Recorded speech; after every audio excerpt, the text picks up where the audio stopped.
Hello guys, welcome back to another video in the Cup Angle. Today's video is obviously episode 4 of the Advent Calendar. I obviously still hope you're enjoying the series, but yeah, in today's episode I'll talk about why Liverpool yet again struggle against Sunderland. Because although I wrote in the title last video on the 3rd of December that we would win, then I always knew it would be a tough game against Sunderland. So one of the key reasons I think that we lost is that we stood still in the first half. Now the game is just finished basically. Obviously we played 1-1, so yeah, but the reason we didn't do anything in the first half is that we just stood still. There were a lot of times where we just were 10 men on our own half, plus Alisson obviously, and we didn't press that well either. And that just shouldn't be the mentality when you're playing at your home ground, and especially not for a club like Liverpool at Anfield. And yeah, obviously Alisson had a wonder save in the first half where he tipped the ball up at the crossbar. So I think without Alisson today, then we also could have been in bigger troubles. Then obviously I just have to say Sunderland are great. I always knew it was going to be a tough game against Sunderland. They obviously also got a 2-2 result at home to Arsenal, and now they got another result against a huge team, Liverpool. So now they've gotten points against the top 2 from the last Premier League season, and they obviously also have shown it this season that they are so great. I also talked about in one of my previous episodes that they just come back against Bournemouth also at the weekend where they were 2-0 behind and won 3-2. That was also quite a shock. I don't think you see a promoted team often come back from 2 goals behind and win the game. So yeah, all credit to them because they made it so hard for us today. Oh well, in this game, because you're watching this the day after I'm just recording it. Oh my god, why is it going backwards? Yes, obviously. So now I'm questioning Arne Slot's substitutions again, because I actually think the Salah substitution was great. You can see his rating isn't great because it isn't above 7. That is where they turn green. But I actually think Salah tried to change the match. Gakpo was very bad in the first half. And then I honestly just didn't understand the Jones substitution. Yes, I understand that we needed to take Gomez out, but I don't know if it was Jones who should come onto the pitch there, if you maybe just should have put Curtis in there. Obviously I know he comes on later in this stage, but yeah, and then just maybe rotate Robertson to the right. But obviously you could see in for McAllister, we were desperate there. That was at the point where we still were behind 1-0, and he had a very bad game against TK.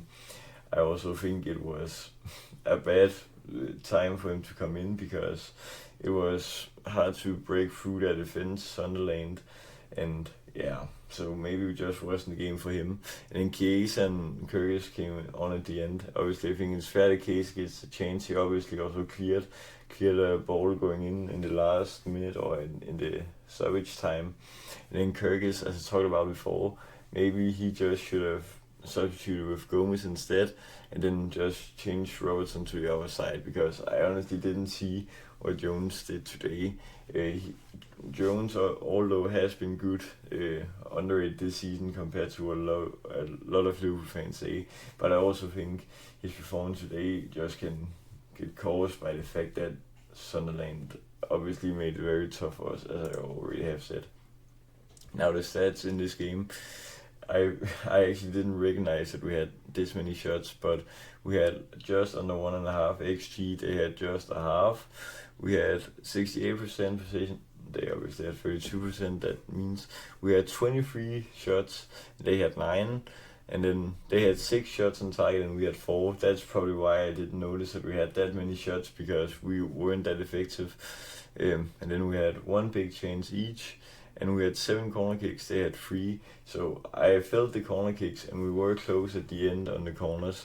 Some of the corners were bad though at the end. And the passes we had pretty much double the pass they had. So we had a lot more possession, and that gets told in the stats, but we just need to be more clinical, because we can't expect to win if we basically just put 1/6 of our shot on target. This game shows that we probably need 6 shots to get one goal shot on target, and that's a very bad average, especially if you want to be at the top in the season. And we obviously were clinical last season, but I think in this game we obviously created a lot, but we need to be more effective, and I just think it's about finding the mix and attack to do that. And another bad point is that we conceded first again. I talked about it in the third episode of the Advent Calendar, that if we wanted to win, then we should not concede first, because that would just be so hard for us to turn around. And I was right.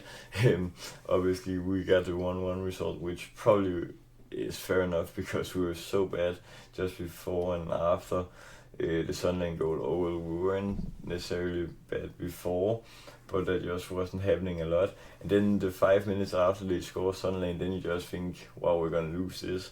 But we need this mentality from our defense again in the 1920 season, where we were just winning 2-0 and pretty much 3-1 every single game. we were superb that season. We just need to close down in those moments in the game where the games are equal 0-0, or maybe even 1-1 if it reaches that, because that was obviously what happened against United, where we just had equalized and United scored in the other end. So we just need to, when we need the goal ourselves, we just don't need to open too much up at the back, because obviously it was an unlucky deflected goal that went in on us from Sunderland, but again, we maybe just gave them too much space, and we need to stop doing that. Now the table, we are 8th with 2 points up to the Champions League spot, to overtaking Chelsea. They luckily lost against Leeds, or that's both good and bad, because obviously our next game is at Elland Road, which can be so grim for us if we don't win.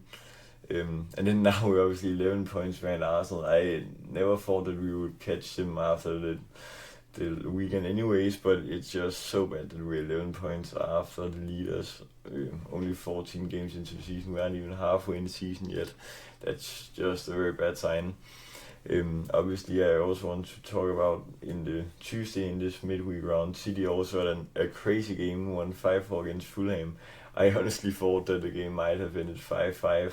Fulham were crazy in the last half an hour in that game. They were 5-1 behind, but still got it 4-5. If City had dropped points that game, maybe we could have catched them, but now I just think with ourselves drawing points and them winning again, then it's just very much to catch 6 points as of now. But you obviously never know how the season will change. Maybe this league season is just about getting in top 4 and then maybe getting an FA Cup run, but we definitely need to go for the Champions League, because that just might be necessary after this bad league season we have so far. Our home struggles also continue. We're only the 10th best home side, obviously only 6 points behind the best in Arsenal, but when we have played 7 home games and we've only won 4, that's almost 50% of the home games we only win, which just is terrible, considering that last season and a lot of previous seasons, and we'd only lose 1 home game in the season and then maybe get some draws. But now that we aren't even halfway in the season and haven't even played 9 home games, which is half of what you play in 9.5 home games, which is the half you play in a season, because obviously we play 19 home games, so there isn't exactly a split there, but we aren't even halfway in the season and we already have lost points in 3 home games, which is so bad. And then obviously we all maybe thought that it was Wirtz getting his first goal, but I have checked social media and obviously also checked Flash Score. It is probably stood as an own goal now. I was just so happy when I saw Wirtz shooting that ball in, because I thought that might be the turning point for him. Well, he obviously also was great, but now he'll probably also receive some hate on social media, because a lot of people just are criticizing him for deflection, but you can't take away the fact that Wirtz was shooting and it was his idea to get the goal. And I just think that's also one of the things that a lot of football fans on social media need to think about, because all these players, if they are having a bad period, then you just can't slander them, because they are obviously have worked so hard for this, and it's approximately also them on the pitch and not the ones hating behind the screens, obviously. So I don't think you should criticize words too much. And obviously it was just a great match for him nonetheless. Probably the ratings won't say that on Flashscore and other score apps, but I think it was great. And he obviously also was against West Ham. So yeah. And now, was this the right lineup?